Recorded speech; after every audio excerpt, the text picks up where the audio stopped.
6 திருமுகங்கள். இது எங்கிருந்து வந்தது அப்படின்னு நம்ம தெரிஞ்சுக்கணும் அப்படின்னா கந்த புராணம் படிக்கணும். சுவாமி எப்போ அவதாரம் பண்ணினார்?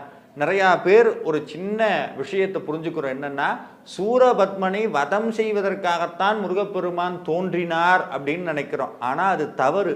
முருகப்பெருமான் எப்பொழுதும் இருந்தார், அந்த நோக்கத்திற்காக வெளிப்பட்டார். அவர் அப்போதான் அவதாரம் பண்ணார்னா புதுக்கடவுள் மாதிரி ஆயிடும். அப்படி கிடையாது. அப்போ சூரபத்மன் முன்னாடி முருகன் இல்லையான்னு ஆயிடும். அப்படி கிடையவே கிடையாது. முருகப்பெருமான் இருந்தார், சிவஸ்வரூபமாக இருந்தார், நோக்கத்திற்காக வெளிப்பட்டார். அப்படி அவர் வெளிப்பட்ட போது அவருக்கு இருந்த முகங்கள் 6. அந்த கந்தபுராணம் மிக தெளிவாக சொல்லுகிறது எப்படி முருகன் வந்தார். முதல்ல அருவமா இருந்தார். அருவம்னா என்னன்னா, எந்த உருவமும் அற்றது. இறைவனுக்கு எந்த உருவமும் கிடையாது. ஆனா அந்த பரம்பொருள் ஒரு நோக்கத்திற்காக தன் நிலையை விட்டு இறங்கி வரும். உதாரணத்துக்கு நிறைய